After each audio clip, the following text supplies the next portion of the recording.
Bienvenidos, estamos en la jornada vespertina del día de hoy, terminando ya el Congreso Internacional de Arqueología del Oro. Y si me disculpan, 5 minutos solamente, bueno, ni siquiera eso, a lo mejor 3.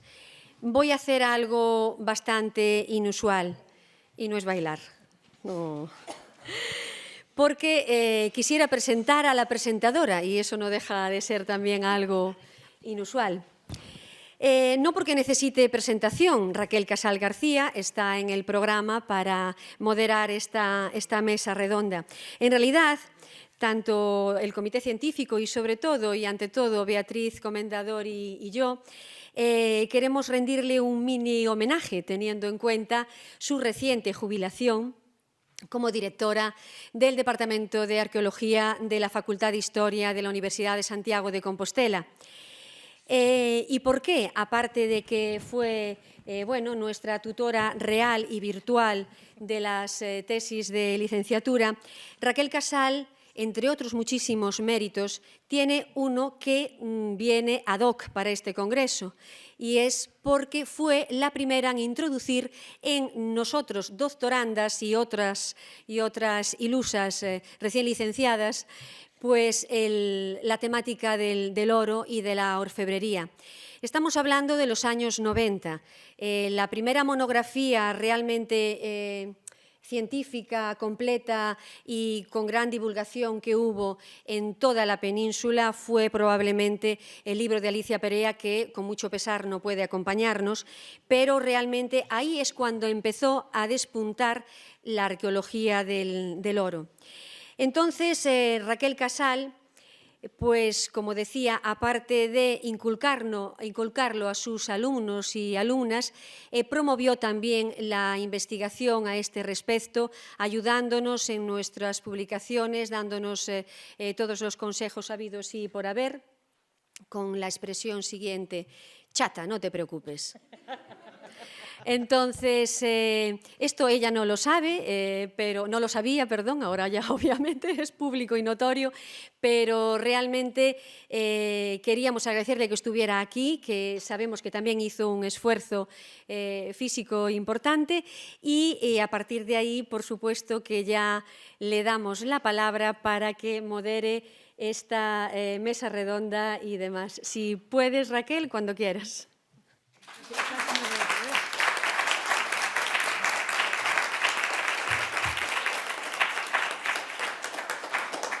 Bueno, esto por supuesto no me lo esperaba en absoluto y es más, o sea, yo que digo que estoy muy blandita esta temporada, me pone más blandita. Esto no puede ser. Bueno, vamos a olvidarnos.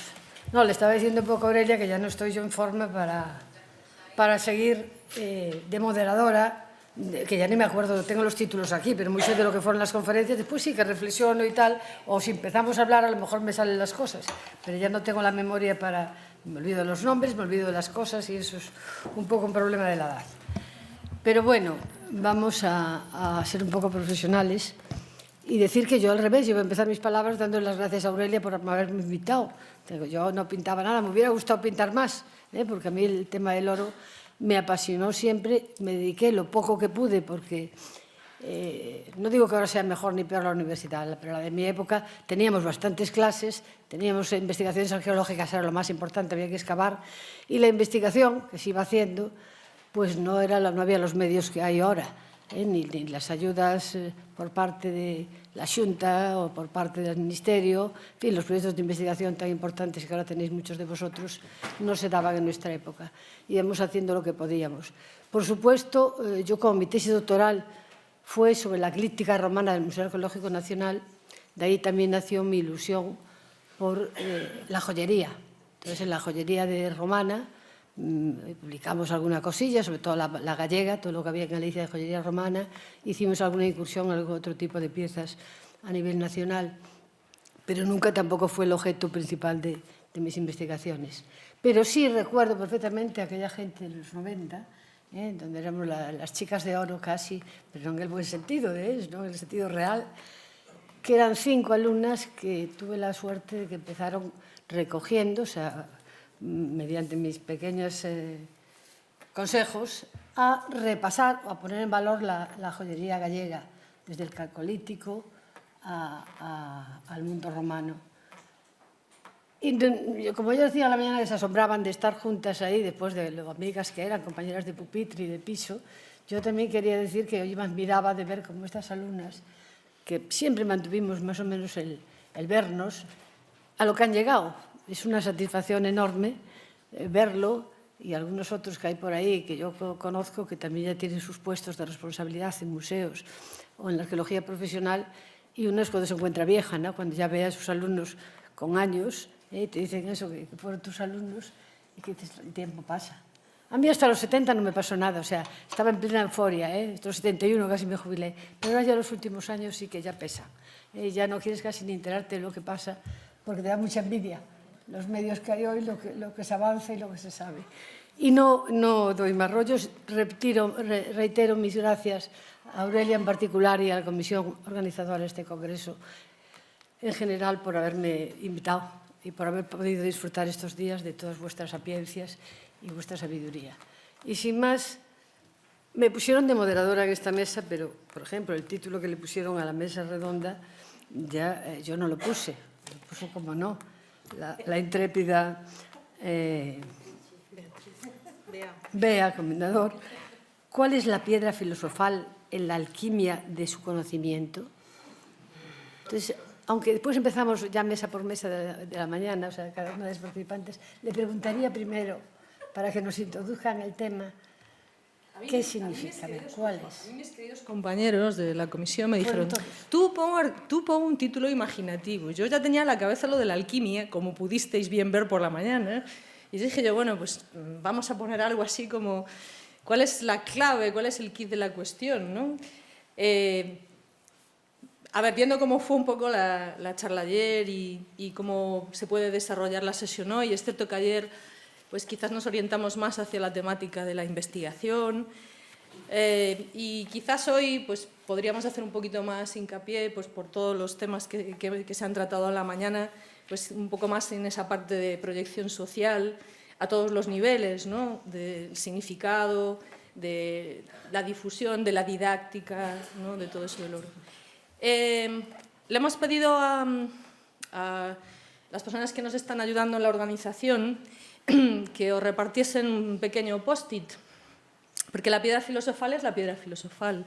Es decir, casi todo el mundo, me supongo que tendrá en la cabeza pues, un concepto, una palabra, una pequeña frase donde piense que pues, puede estar un poco el kit de la cuestión, ¿no? Y también nos gustaría que, bueno, como estos días hay gente que se anima a participar y gente que no, pues porque le cuesta más hablar en público, porque es más reservada, pues nos gustaría que en ese post-it escribieseis precisamente cuál pensáis que puede ser esa piedra filosofal en el conocimiento de la orfebrería o en su difusión. No sé, quizás cada uno tiene en su cabeza alguna idea en específica que nos gustaría que compartieseis con nosotros, pues para después crear aquí un pequeño mapa conceptual de qué es lo que tiene cada uno en la cabeza en este mapa de sala que tenemos aquí, ¿eh?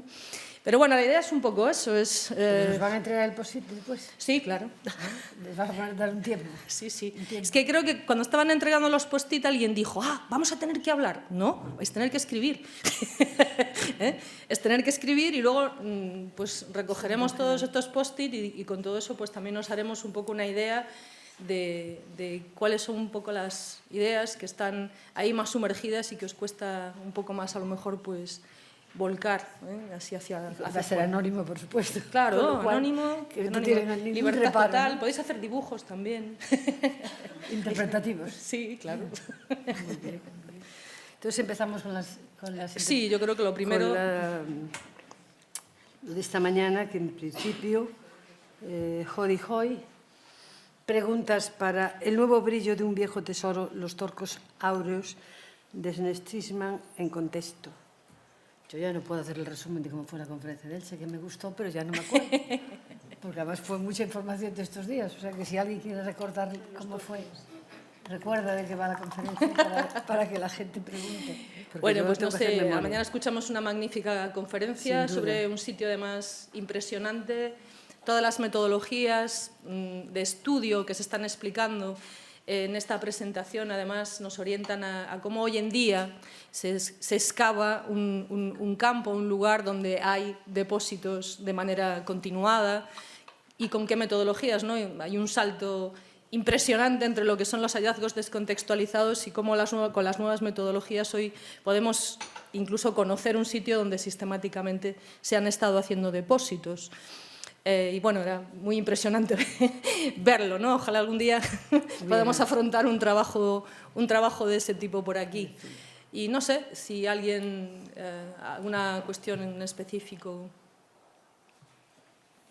Bárbara tiene la palabra. About an explanation, if possible, why these objects at that place.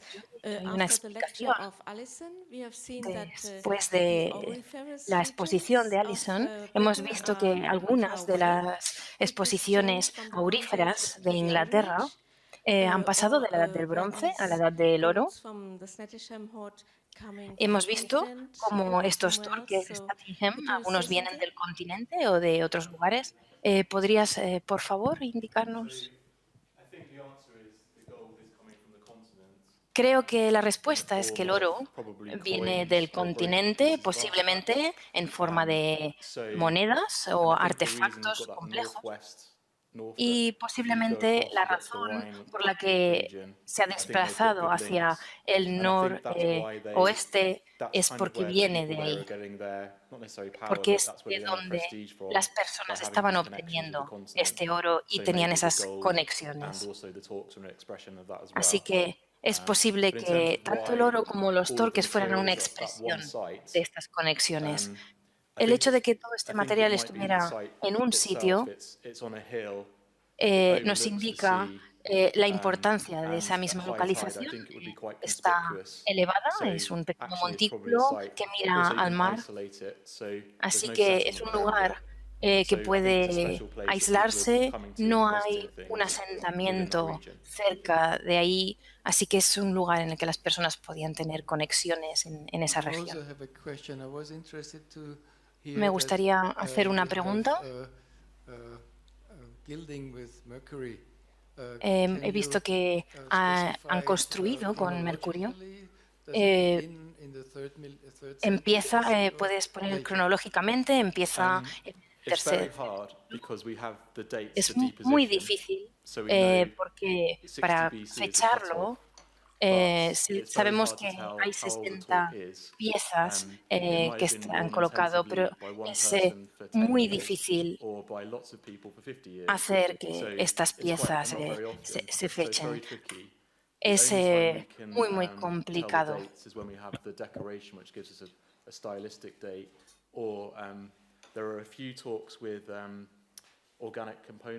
Hay algunos de los torques que tienen componentes orgánicos, entonces sabemos un poco más algo sobre su edad, no sé, 50 años, pero seguramente sería hacia mitad del segundo siglo antes de Cristo, hasta el 60 antes de Cristo, la era común, pero no puedo ser más específico que eso, lo siento.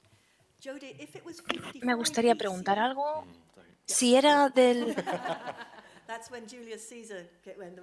Sí, era en el 55, de la era común, es cuando Julio César estaba ahí. Puede ser que tuviera algo que ver con las posiciones defensivas de las comunidades. No, no creo que tuviera nada que ver con eso.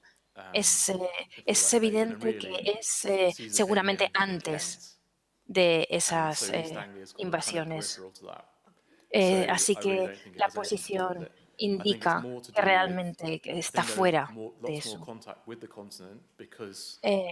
Creo que había mucho más contacto con el continente, eso es cierto, porque los romanos lo hicieron posible, pero eso simplemente hacía que hubiera más oro disponible y la idea también de tener monedas que se trasladó a Inglaterra.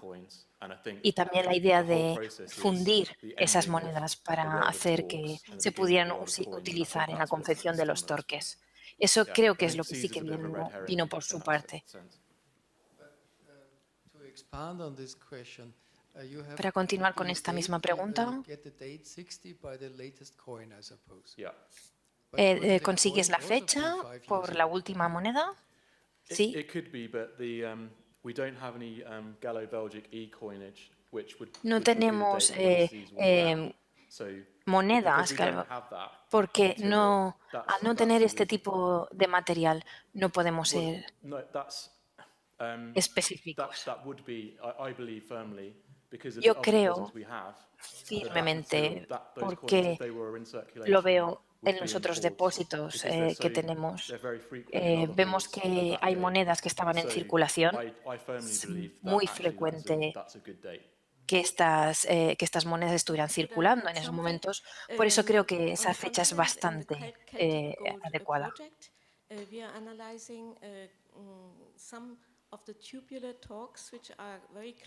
Estamos analizando algunos de los torques que son desde un punto de vista tecnológico y etimológico muy parecidos a los de Statingham. Y hay dos ejemplares de monedas celtas asociadas. Una en Saint-Louis, en Francia, cerca de Basel, en Suiza o Alemania, y la otra está en Beringen, en Bélgica, y no hay contexto romano en este momento, es cercano en el tiempo, pero no hay un contexto romano. Estoy de acuerdo. He mencionado en mi presentación que el torque grande, que es muy gordo, es uno de los que creo que vienen del continente. Y entiendo que son anteriores al periodo romano. Estoy totalmente de acuerdo. Gracias.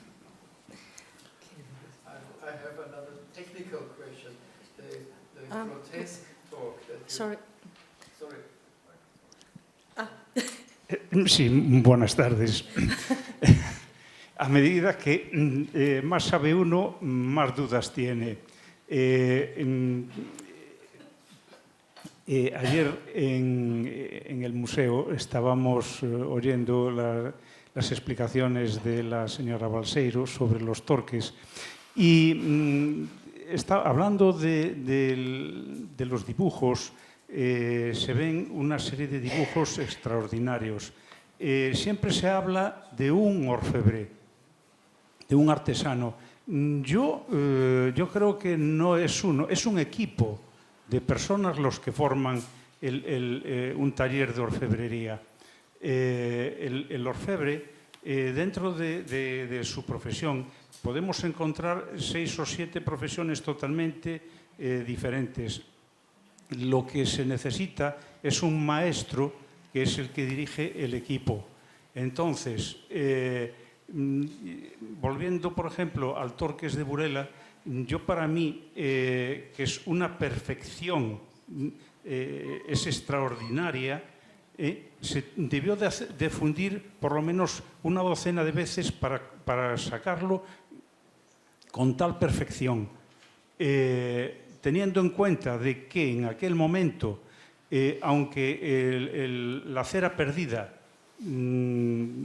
era esencial, no podían salir las piezas con tanta perfección. Hubo que repasarlo y, aparte de eso, hay otra cosa. Para fundir aquella pieza que, no sé, lo que pueda pesar, 1 kilo y pico, posiblemente han tenido que utilizar el doble de material para poderlo hacer. Entonces, me choca también que en aquellos momentos la posibilidad del material no fuera tan excesiva. O sea, ya digo, son una serie de dudas. Y luego hay otra cosa que también me llama la atención. Teniendo la peculiaridad de tener una serie de dibujos, ¿cómo es que solo se limitan a hacer 2 terminales no similares, sino concretas? Cuando vemos que, por ejemplo, Hoy a la mañana hemos visto que en Inglaterra se hicieron otros tipos de piezas. A mí hay una cosa que me llama también la atención y es el poder voltear, hacer el torque o hacer la pulsera, poderla voltear, porque el oro, para el que no tiene la obligación de saberlo, es un metal durísimo, y hacer la curvatura en 18 centímetros, con 18 centímetros de diámetro, o se hace fundida o no se puede hacer. Por eso yo insisto en que los profesionales que había en aquella época merecen todo mi admiración, porque conseguían con muy pocos materiales hacer grandes maravillas. Yo estoy hablando porque en mi casa hace 100 años se fabricaban cosas, pero es que había que fabricar primero la herramienta. Me contaron que en el año 17 a mi abuelo le encargaron un trabajo para la Catedral de Lugo y tuvo que ir a Santiago a contratar personas. Concretamente, llegó a tener 16 personas trabajando para poder sacar el trabajo como era debido. Y no le valían aprendices, tenían que ser grandes profesionales. Concretamente, se fundía la plata, pero es que a lo mejor en cada bloque, cada lingote de plata podía pesar 5 kilos. Para laminarlo se tardaba pues a lo mejor 3 días, porque todo eso había que hacerlo manual. Hoy no ocurre lo mismo, porque hay empresas que a uno le proporcionan el material ya del grosor y la medida que necesite.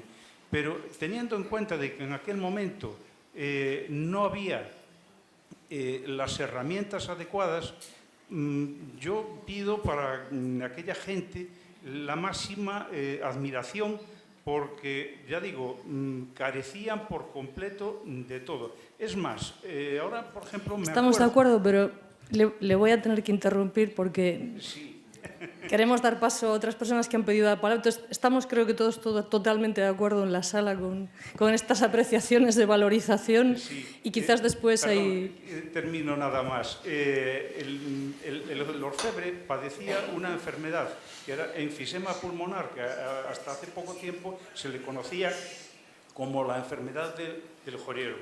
Muchísimas gracias. Gracias a usted. Creo que teníamos una pregunta por aquí delante. I want to refer to this grotesque talk again. From the pictures Quiero that you showed, it referirme seemed that, at the open end, there was al a grotesco. Tiene que hablar más alto al micrófono, so you perdón. could not bend it and No podía throw it over the doblarlo, head. se tiene que hacer al micrófono y hablar más alto. Gracias. Ahora. Bien, ahora. No era una cadena, era una torque. Parte del movimiento crea la configuración para que el collar se mantenga en su lugar, pero ya que era tan viejo, había perdido su capacidad de doblarse o la capacidad flexible, en otras palabras. Así que hay que quitárselo y volver a ponérselo.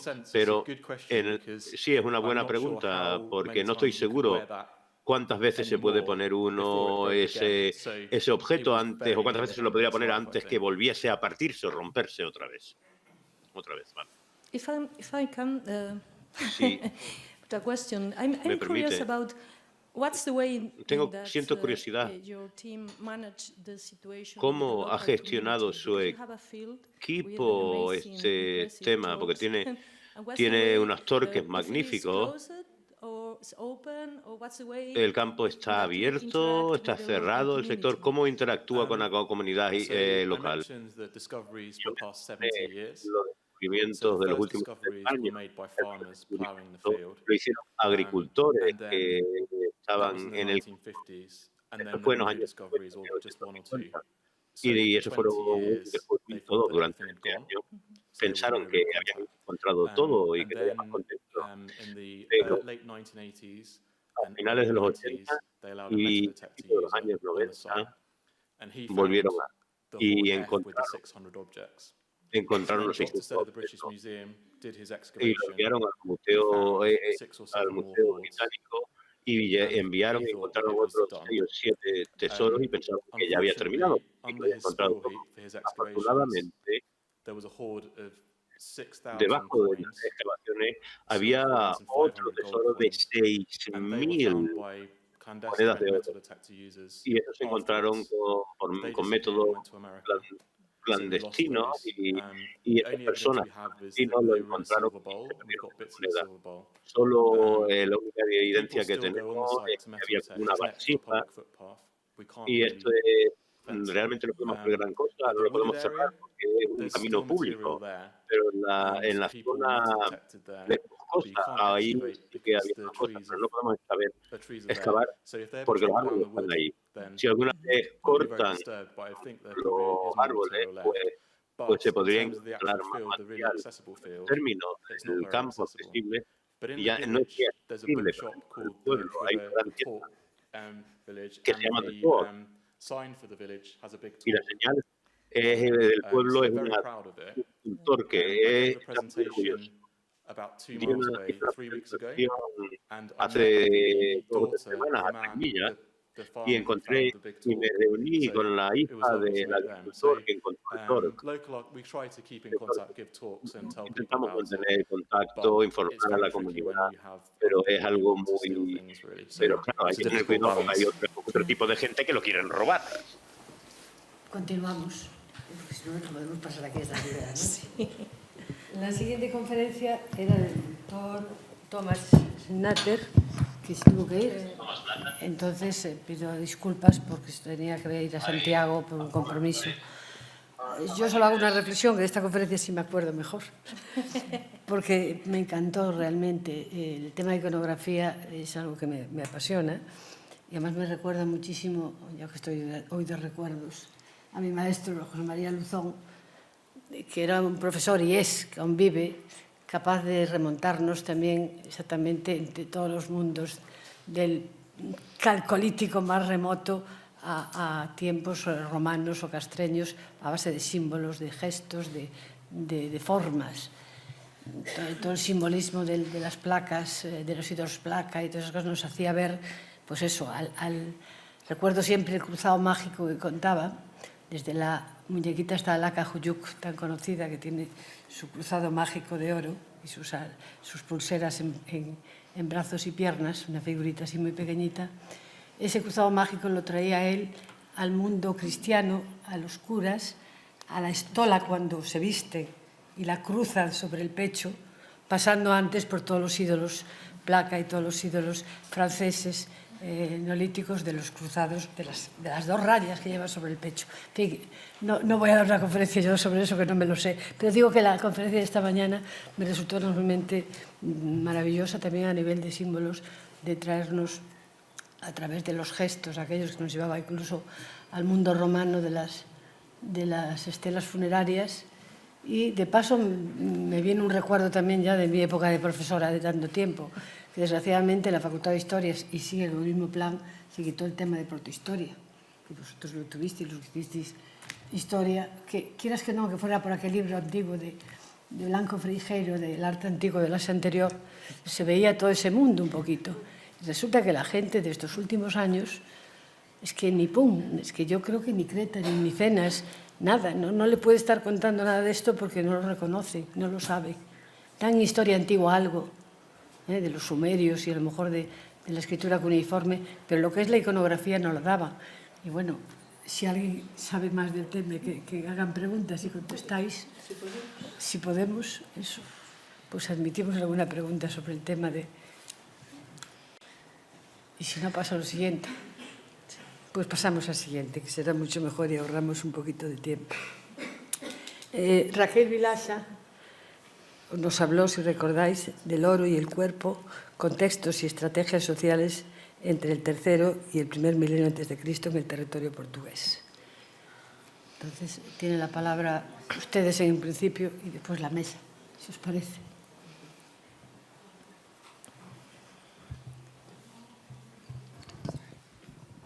A ver, no es una pregunta muy cerrada, puede desembocar en otra, pero bueno, lo voy a intentar. A ver, hay piezas de la orfebrería que no se saben muy bien si pertenecían al mundo profano sagrado, es decir, al mundo de los vivos o el de los muertos. Entonces, lo hemos acabado un poco diciendo que si presentan huellas de desgaste, pues podrían pertenecer al mundo de los vivos y si no, al mundo de los muertos. Pero no podría ser que similares piezas de orfebrería tuvieran ambas funciones. Pongo una analogía tonta, muy tonta, repito. Por ejemplo, las uvas. Las uvas las consumimos todo el año, pero en Navidad tienen una dimensión simbólica sin alterarse el producto. O sea, son uvas igual. Entonces, si cogemos esa pieza de orfebrería, que resulta ser la misma en el profano que en el sagrado, ¿cómo nosotros, desde el punto de vista de hoy, podemos llegar a conocer esa dimensión simbólica? Muito obrigada. Uma pergunta difícil e de resposta incerta. De todo modo, eu não coloco o problema nessa oposição sagrado-profano. Vivos e mortos, sim, e os objetos de ouro podem circular entre os vivos e os mortos. E, quiçá, retornar aos vivos. Portanto, o percurso dos objetos de ouro e de outros objetos pode ser muito mais fluido e a deposição dos objetos que nós hoje encontramos pode ser apenas um passo no seu caminho. Portanto, é complexo responder à questão. Por outro lado, os objetos podem ter, os de ouro ou quaisquer outros, funções específicas, mas os mesmos objetos podem ter usos diversos, tal como hoje. Portanto, quando tentamos fazer uma incursão nesse percurso dos objetos, é sempre um terreno muito perigoso. E, enfim, o sagrado também existe no mundo dos vivos. Não sei, certamente não respondi à questão. No, sí ha respondido, pero es que es eso, que yo me pregunto muchas veces en esta dimensión del oro como algo social, que es bastante frustrante, porque la tecnología, materialidad, técnicas, todo eso, pues se establece un poco como verdad. Pues en la conferencia de ayer tienen menos dudas, ¿no? Aquí parece un poco que estamos jugando y que no sepamos responder me parece que es algo también que puede aportar mucho más que tener algo ya claro. Sí. Y mi otra duda de antes, o sea que es otra... Tampoco es que te preguntes si vas a contestar o no, pero igual tú me puedes alentar a decir, bueno, no te frustres y, ¿sabes? A la hora de, por ejemplo, cojo otra analogía tonta, ¿no? Las mujeres nos ponen pendientes al nacer, por nacimiento, vamos, pero los hombres también pueden usar pendientes. Entonces, si eso pasara en la prehistoria, encontramos en las tumbas de los hombres y mujeres pendientes, ¿cómo podríamos otra vez llegar a esa dominación cultural sin ser nuestra cultura, ni nuestro momento histórico, ni nada? Sim, o problema que colocas é um problema estrutural da arqueologia como ciência, que tem que cruzar permanentemente dados empíricos, evidentes, indiscutíveis em certas perspectivas, com outras dimensões que colocam, sobretudo, interrogações, dúvidas, e é isso que me fascina no estudo das materialidades, dos objetos, das matérias, este diálogo permanente que pode ser focado de diferentes pontos de vista. E penso que a organização deste congresso foi muito feliz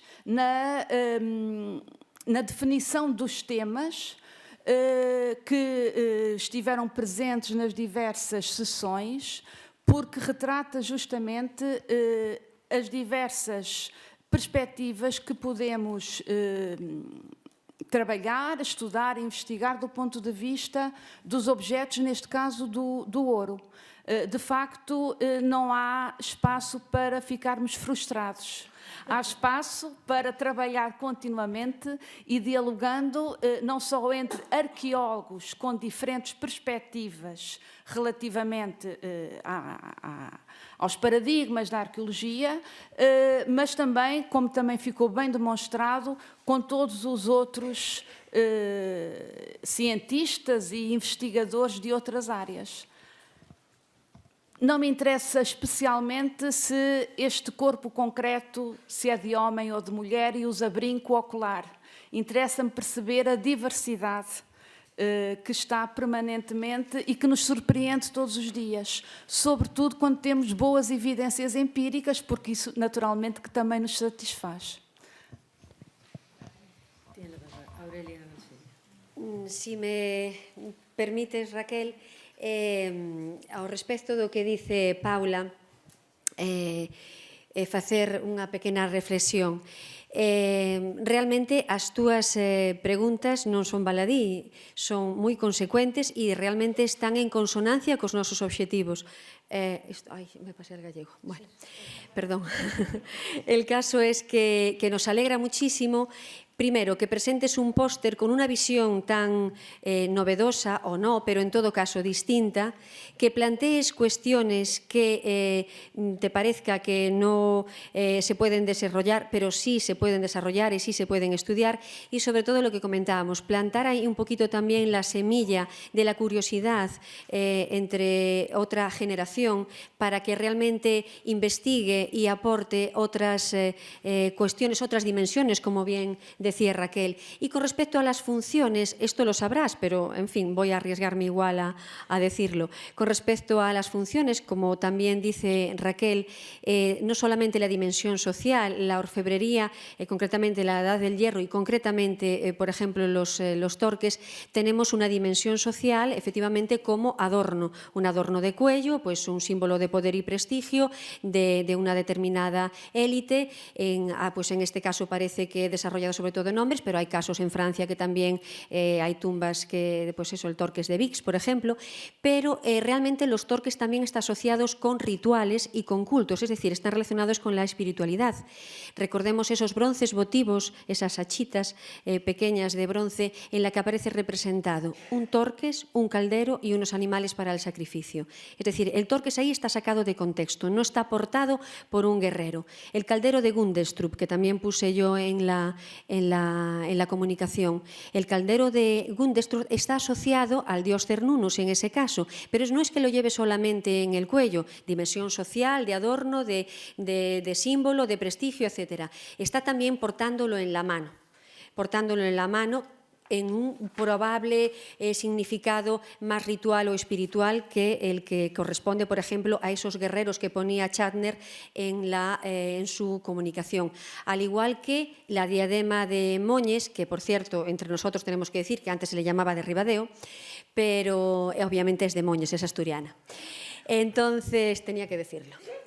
Entonces, en la diadema, por ejemplo, también tenemos a unos guerreros que portan algo, no sabemos el qué, pero porque es un objeto circular, porque no también un torques, en relación un poquito también a esa iconografía que nos ponía, por un lado, Chatner y, por otro lado, desarrollamos nosotros al identificarla también pues, con el caldero de Gundestrup, por ejemplo. Con lo cual, realmente muy feliz por la aportación distinta, con una dimensión muy parecida también a lo que quisimos exponer en estas 2 sesiones temáticas de la mañana, que era también buscar un poco esas concomitancias con la antropología, en fin, con otras ciencias que realmente sí que pueden tener mucho que decir al respecto del oro y la orfebrería antigua. Perdón por lo ruido.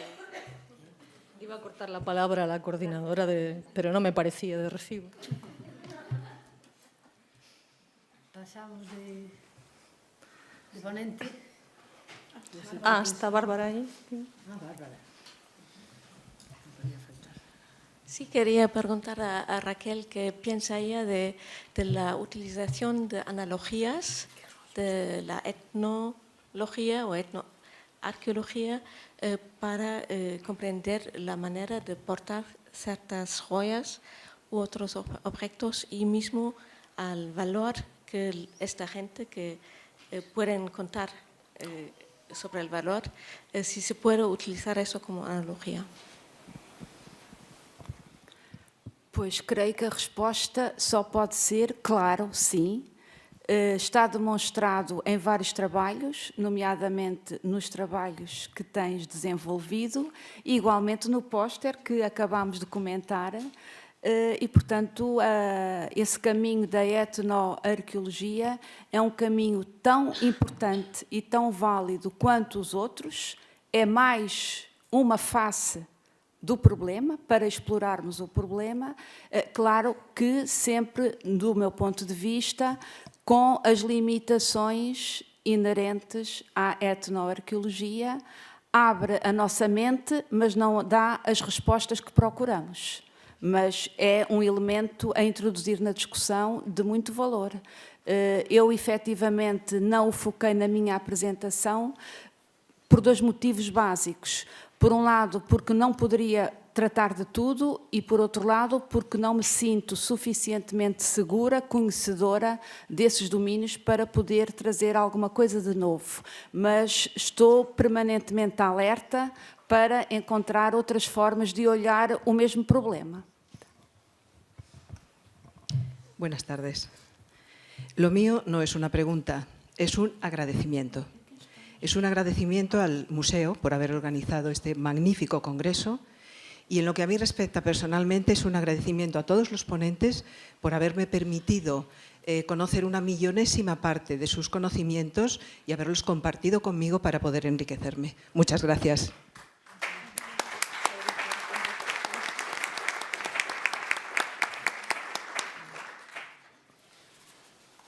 Pues pasamos a la ponente siguiente. Muchísimas gracias, Raquel.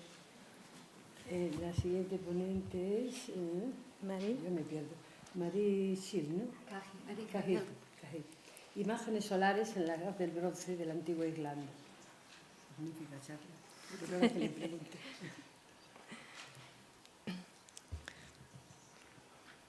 A ver, nadie se anima. Astrólogos.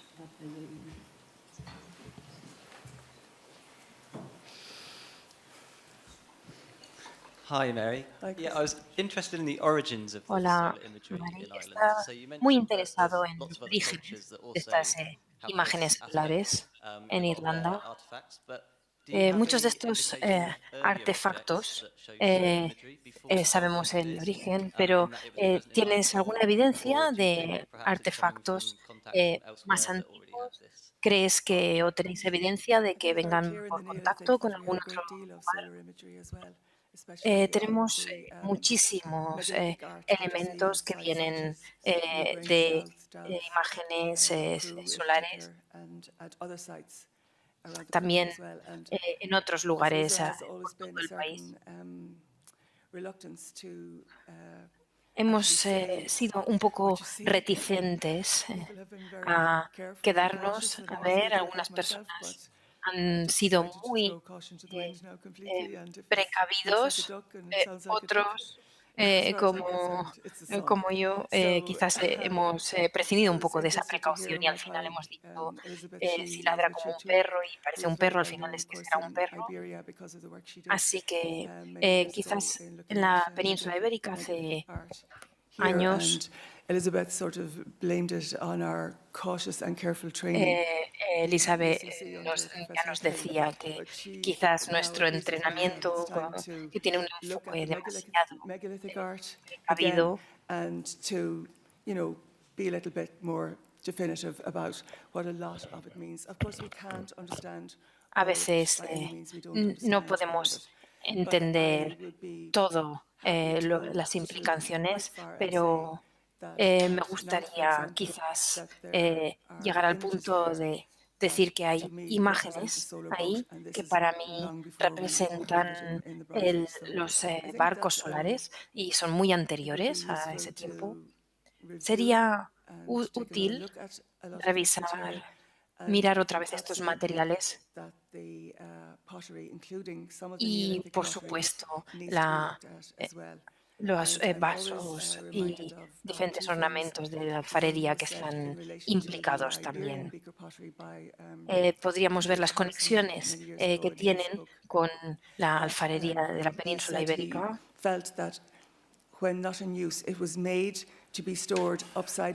Podemos decir que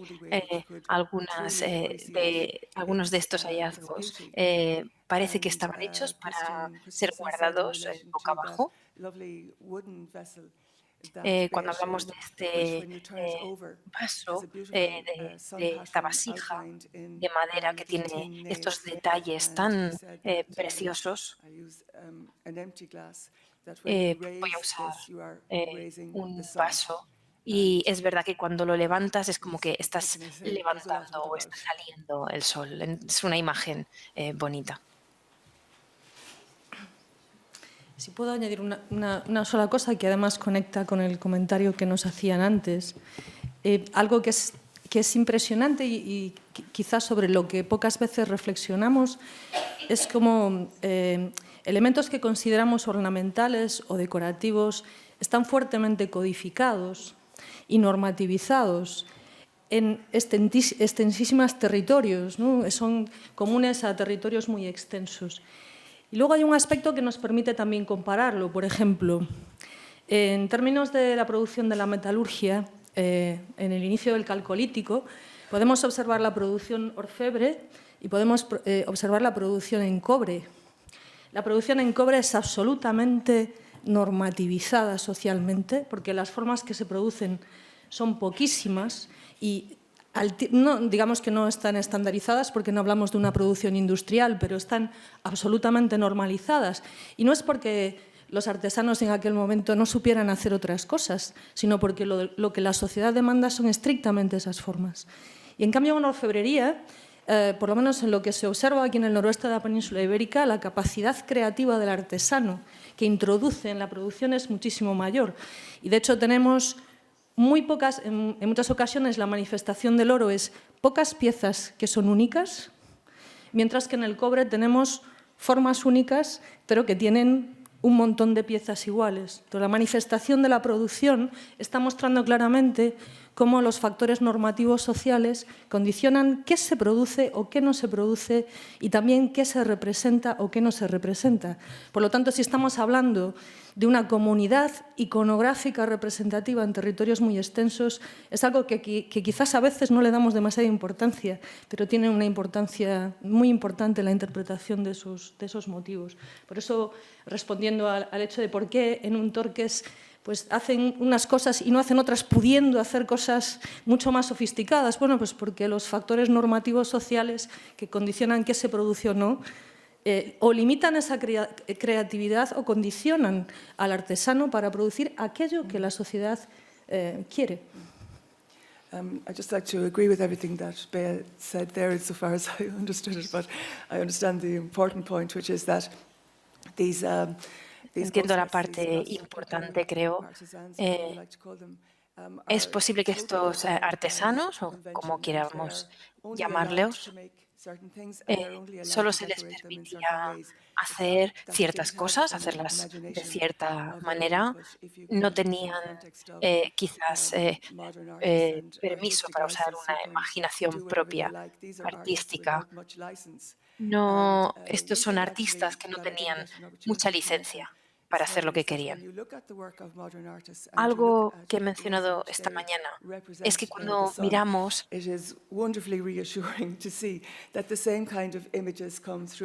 all of the time.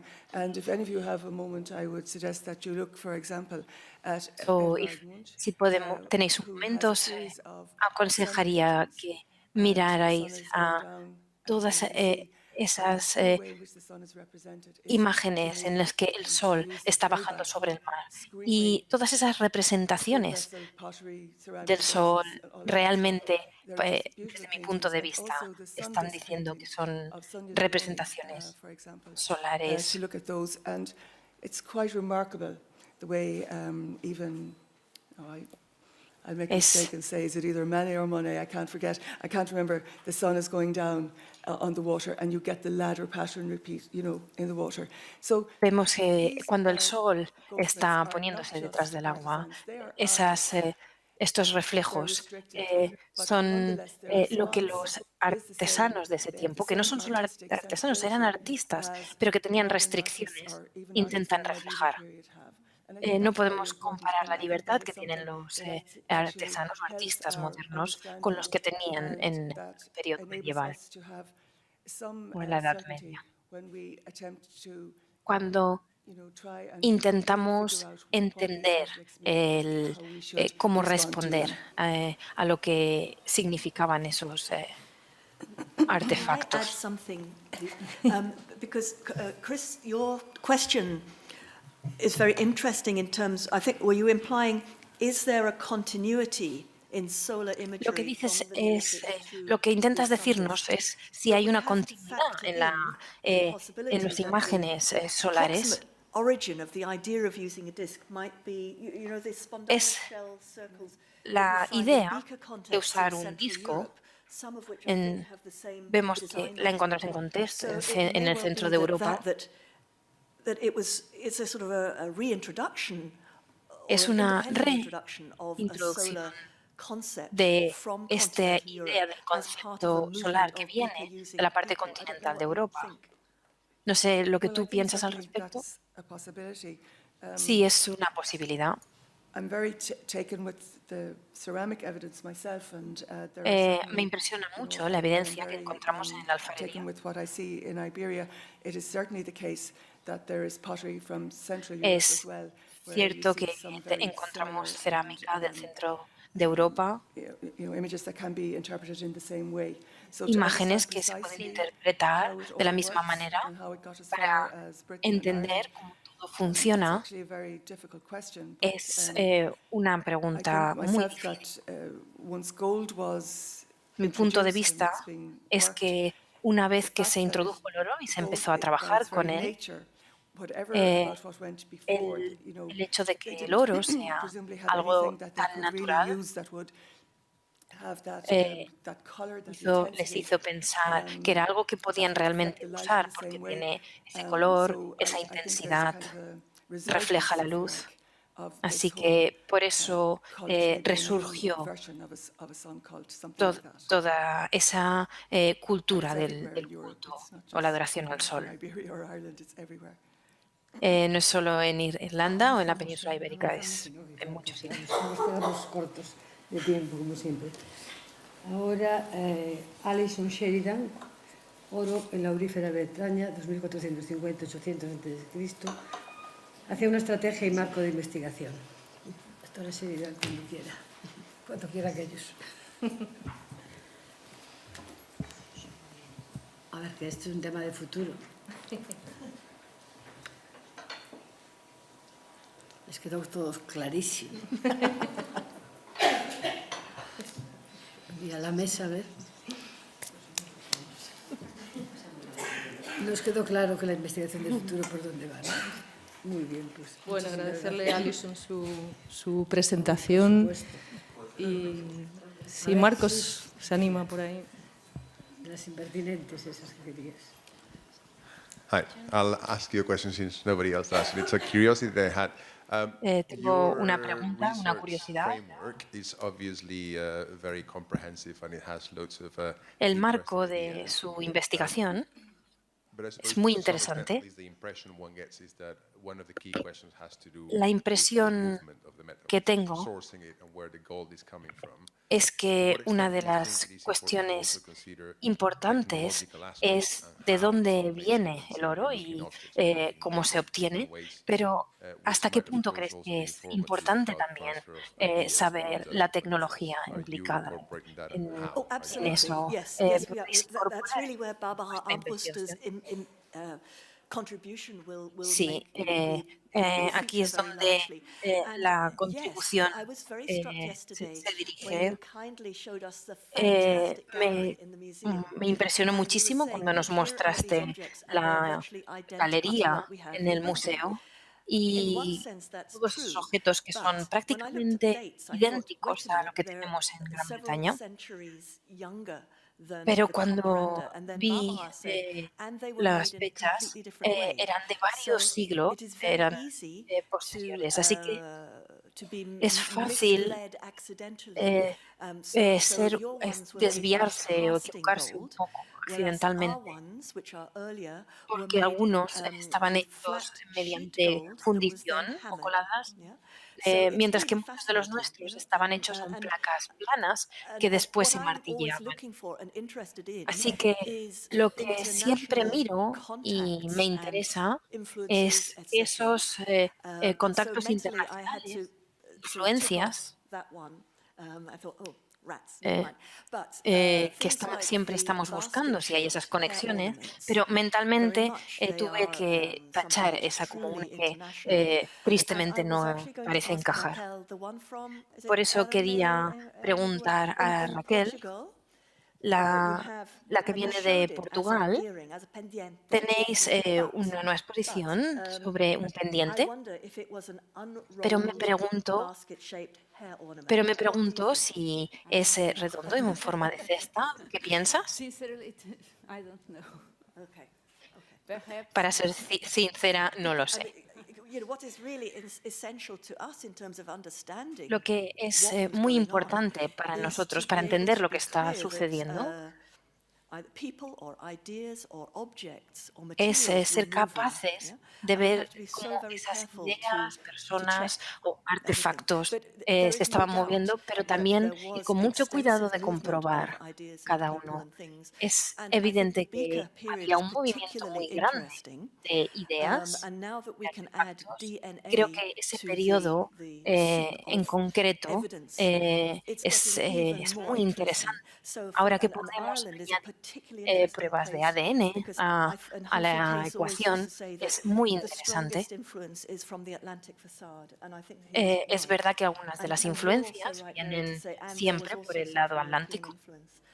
And there was a paper that was Hablamos published de recently la by influencia Olalde et al., who've done una DNA on publicación many de Olalde Beaker people, skeletons in Britain.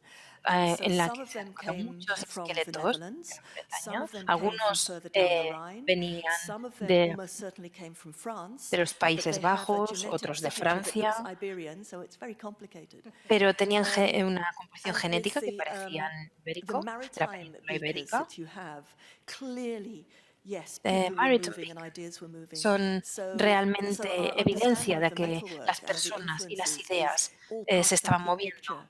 Así And que we're at a vemos very que el interesting mundo time de now. los That's why metales it forman was parte lovely de esta yesterday to hear the posters of visión the más students. You have some amplia brilliant de todos estos students, movimientos que and están we're hoping that in the future ocurriendo. you will Así que continue esperamos to work que internationally, estos because this is the only way estudiantes that we can solve these siguen haciendo investigaciones, pueden seguir haciendo estas conexiones internacionales, que es la única manera Pues que le toca llegaremos al ahora fondo de estas preguntas.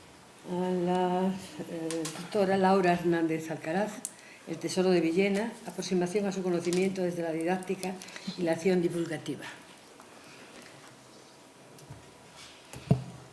Preguntas a esa magnífica charla que nos dieron esta mañana. Preguntas, ese maravilloso tesoro también. Preguntas o comentarios, O quizás comentarios, también, ¿no? Al modo de llevar un tesoro y un museo a su vez.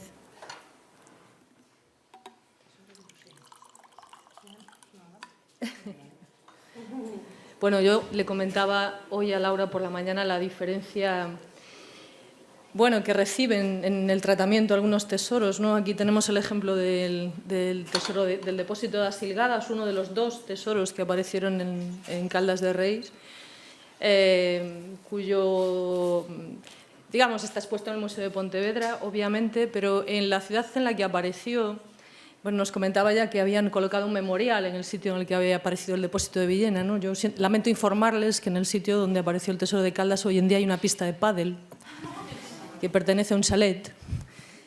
Y hasta hace muy poco la única referencia que la gente tenía en Caldas, porque es cierto que había una pequeña reproducción del tesoro en la Casa de la Cultura, pero que reproducía no solo el tesoro, sino la exposición del tesoro, es decir, era imposible acercarse al tesoro demasiado, pues era una tienda en la ciudad que se llamaba El Tesoro y donde muchos turistas llegaban para preguntar si, como la tienda se llamaba El Tesoro, sabían algo del tesoro de Caldas, ¿no? Entonces, bueno, lo que decía a la mañana, a veces es cierto que decimos que encontramos los tesoros, pero los tesoros a veces también encuentran en el presente pues, distintas formas de ser recibidos, ¿no? Y es increíble que algunos conjuntos con una historia pues, tan contemporánea, tan intensa, tan fuerte, ¿no? El tesoro de Caldas apareció en el año 40, en plena posguerra. En el pueblo de Caldas se cuenta de todo, desde conatos de fusilamiento a las personas que lo encontraron para que cantaran dónde estaba el tesoro a la Guardia Civil, hasta las palizas que recibieron. Y todo eso se sabe, pero no se utiliza. Y bueno, desde mi punto de vista es un error que muchas veces la arqueología solo sea capaz de mirar el oro y no sea capaz de incorporar esos discursos a la difusión y conocimiento de esos lugares, porque muchas veces la gente es mucho más empática con eso y entra por eso, y luego es cuando viene la curiosidad de saber qué fue eso en la prehistoria. Pero es así. Yo os felicito por el trabajo que hacéis. Se ve que con poco presupuesto, porque lo ha resaltado, y todavía eso todavía lo hace mucho más valioso. Pero creo que, Beatriz, que nos queda luego un deber que hacer, y es que, no tengo altavoz tanto, me oís igual, supongo, yo no grito mucho.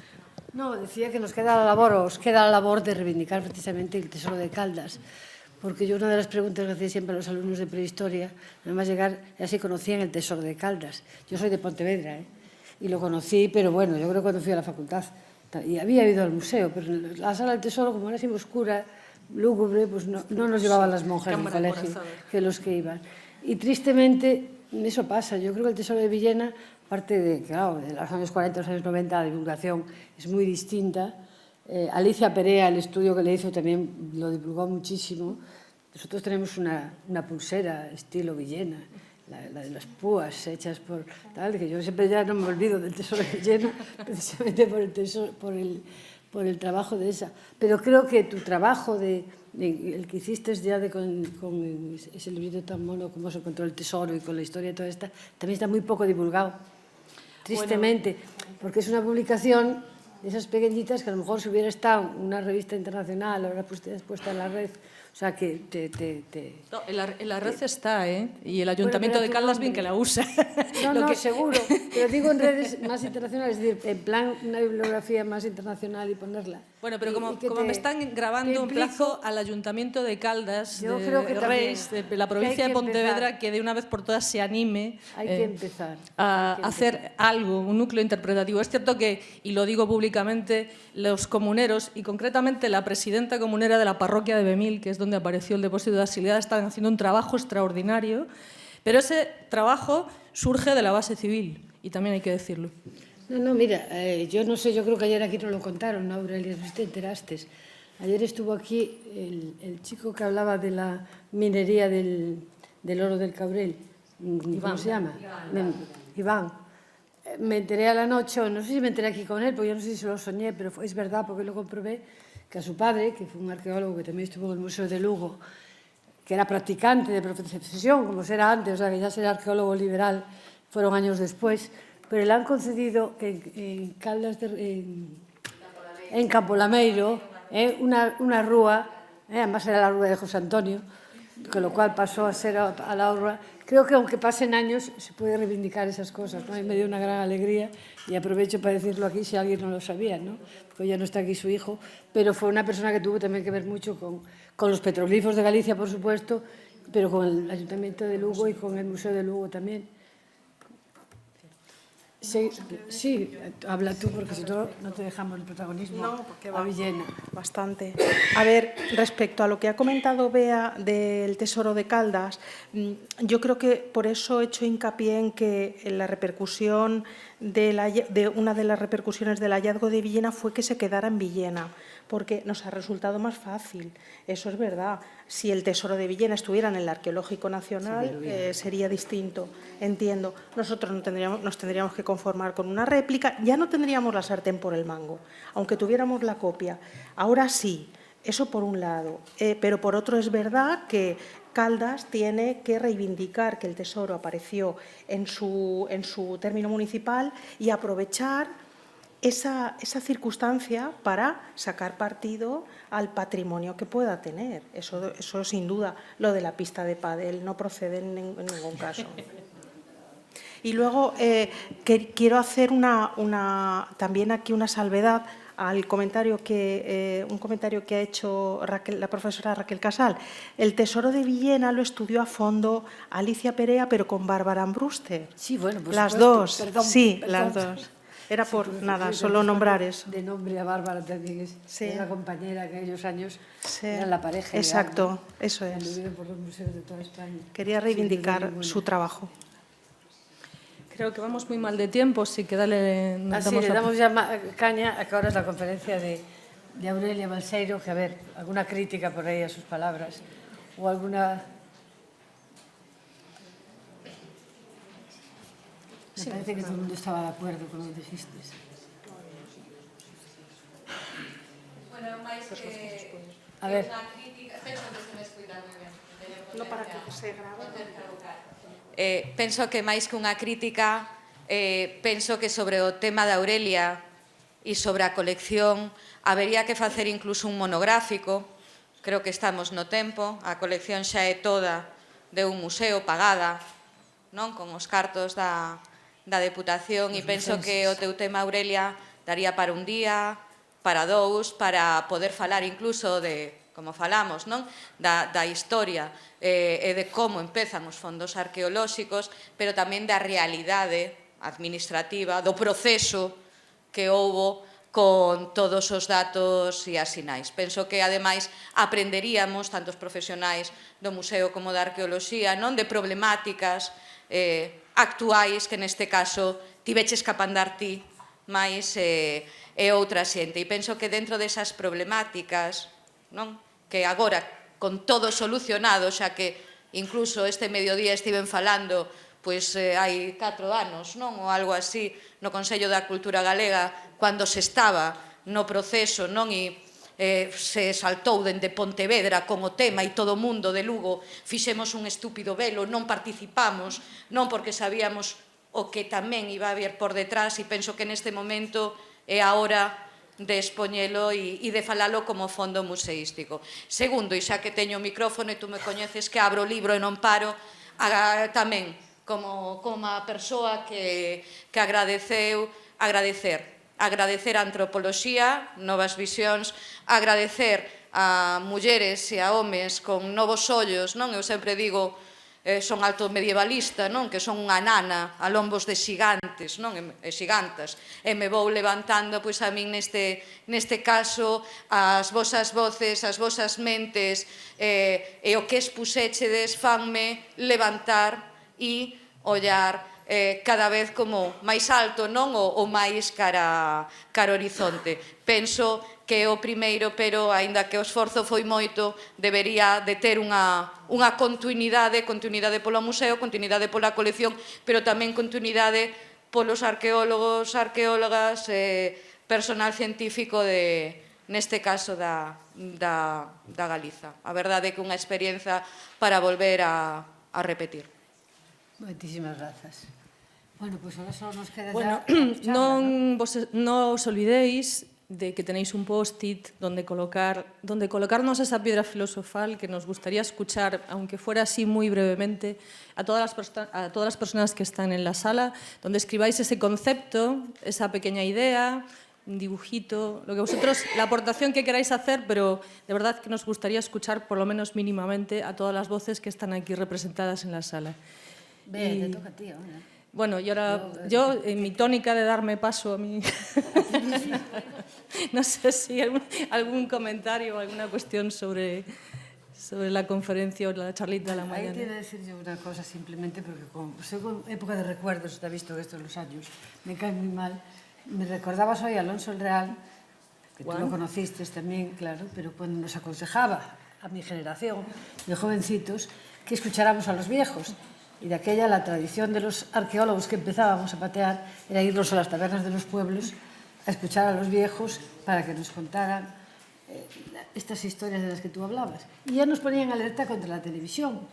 Imagínate que los años que han pasado, que tú ahora le digas a los alumnos o a la gente de ahora que escucha a los viejos ya es difícil, entre la despoblación y en que ya la televisión lo invade todo.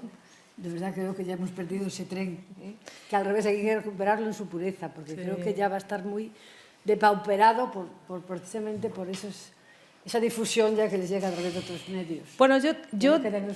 Bueno, bueno, no sé, creo que es un piropazo que me digas que te... Yo tuve la suerte de escuchar alguna de las conferencias de Carlos Alonso Real, que la verdad es que marcaron mucho el trabajo, pero creo que la antropología ha dado en lo que yo sé, porque yo tampoco soy antropóloga, aunque sí trabajo con temas de antropología cultural, pero creo que hay una cierta diferencia en el sentido de que hoy en día, anteriormente la antropología se consideraba un poco más ir a exprimir a la gente, ¿no? Entonces ibas como con la grabadora detrás para que te contaran historias y con eso después montabas un librito y no sé qué. Yo creo que lo que se ha aprendido quizás en estos últimos 20 o 30 años es la capacidad socializadora que tiene ese intercambio. Entonces no es ir a que te cuenten historias, sino a establecer una interacción, un intercambio que te permite acercarte mucho más a la gente, porque la capacidad empática que tienen esas historias, la familiaridad que tienen para ellos es mucho más fuerte que cualquier cosa que tú le puedas contar de un petrolífero o de otro tema. Y luego, además, te permite que te abran, en cierto modo, las puertas a ese territorio como ajeno que eres a él. Y entonces, yo creo que en este momento, de hecho, casi es ya más útil en ese sentido socializador y también dinamizador de los territorios, ¿no? Para lo que se reivindica. Creo que, pues aldeas que efectivamente se están muriendo, donde quedan 2, 3 personas, ¿no? Tienen poca solución, ¿no? Como lo vemos, pero es cierto que muchos de estos territorios, con una buena estrategia política, con un buen acuerdo entre administraciones, con buenos planes estratégicos para su desarrollo, podrían utilizar, en cierto modo, toda esta riqueza cultural también para que eso constituyera una vía de futuro para muchos de esos paisajes terrestres o paraísos naturales, ¿no? Que se suele vender al turismo, pero sobre todo sitios donde la gente habita y que son construidos, digamos metafóricamente, también por esa gente, ¿no? Paisajes simbólicos. Sin duda. ¿Alguna preguntita más por ahí?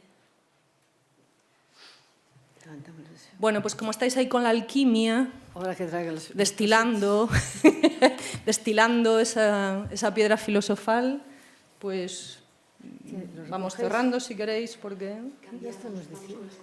Vale, muy bien, pues damos paso al cierre del Congreso y a las conclusiones, dando las gracias a todos.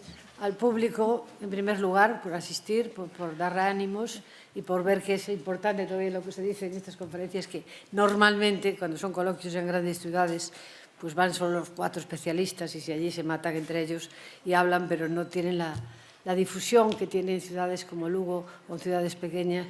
Y es de muy agradecer, a mí me parece increíble ver todos los días casi un lleno de las butacas y la implicación de la gente.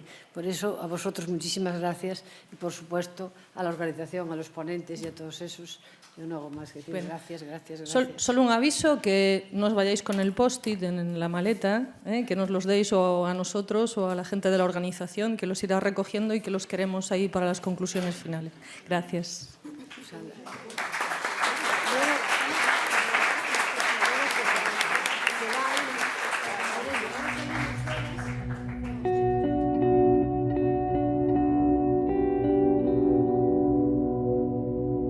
El comité científico aquí reunido ya ha tenido una reunión previa por la tarde para establecer básicamente unas conclusiones en función de los objetivos y las finalidades que nos planteamos a la hora de realizar y convocar este congreso. En realidad, este congreso tiene dos cosas distintas o, digamos, que a mayores de los congresos habituales. Una fue la puntualidad, espectacular. O sea, lo digo porque vamos a muchos y realmente o'clock. Y otra es la ausencia también siempre de esas valoraciones o de esas conclusiones que realmente también por falta de tiempo pues suelen dejarse para otro momento o incluso no hacerse. En ese sentido, como decimos, quisiéramos recoger vuestras opiniones en esas encuestas valorativas y al mismo tiempo, bueno, si hay cualquier sugerencia observación para mejorar, porque nada es perfecto y todo es mejorable, pues también nos gustaría que se indicaran en algún apartadito de esa hoja que se os ha proporcionado y si no tenéis por llegar en otro momento, pues también os proporciona mi compañera Raquel y mi compañera Paula. Bien. Cuando nos planteamos los objetivos fundamentales de este congreso, realmente lo que queríamos era reunir cuestiones científicas de investigadores relacionados todos con el oro antiguo desde distintos campos. De ahí esa interdisciplinariedad de la que hablé al principio cuando inauguramos el congreso y de esa transversalidad importantísima que nos parece que debe tener el tema de la arqueología del oro. También queríamos actualizar y difundir los trabajos realizados en el campo de la arqueología del oro, porque muchas veces se ciñen o se centran en contextos exclusivamente científicos y quedan en revistas especializadas o incluso extranjeras y realmente a la que, bueno, pues podemos tener o no tener accesos. Tantas disciplinas, tantos organismos, tantas instituciones y tantos investigadores están buscados a propósito y realmente estamos muy felices y muy contentos de que pudieran acompañarnos todos los ponentes que hoy han estado con nosotros a título personal y en representación de sus instituciones. Y tenemos que agradecerlo porque, por supuesto, estas cuestiones, como sabe también la investigación, el mundo de la investigación, son gratis et amore. También la promoción y la difusión de las colecciones de orfebrería pre- y protohistórica de los museos, obviamente barremos para casa y nosotros queremos fundamentalmente difundir la colección de orfebrería antigua del Museo Provincial de Lugo y darla también para los investigadores, ponerla a su disposición para nuevos trabajos, y nuevas analíticas, nuevos estudios, etcétera, etcétera. Al final también queremos dejar claro que la orfebrería en concreto tampoco es que sean solamente joyas, en realidad siguen siendo artefactos en el sentido stricto sensu. Son artefactos realizados por el hombre y como tales fuentes de información y de documentación. También quisimos, no sé si lo hemos conseguido, pero apuntar estrategias de comunicación, dinámicas de trabajo, que hubiera también un poquito de, ¿cómo se dice?, feedback, ¿no?, entre el público asistente y todos los ponentes, para bueno, pues actualizar el valor de la orfebrería desde diversos puntos de vista y sobre todo también darle un toque contemporáneo a la arqueología actual, relacionando un poquito también las piezas que estudiamos con la actualidad y con la sociedad actual. En definitiva, quisimos, y bueno, más o menos pensamos que algo aportamos, que esta disciplina, la arqueología del oro, a nivel internacional, mejor dicho, a nivel europeo, porque la verdad es que aunque hablamos también del dorado, se centró fundamentalmente en el continente europeo, pues que fuera vista por todos ustedes como una disciplina con presente y con futuro en el noroeste. El noroeste, que no es ese Finisterrae, esa periferia europea aislada, sino que es un punto de confluencia.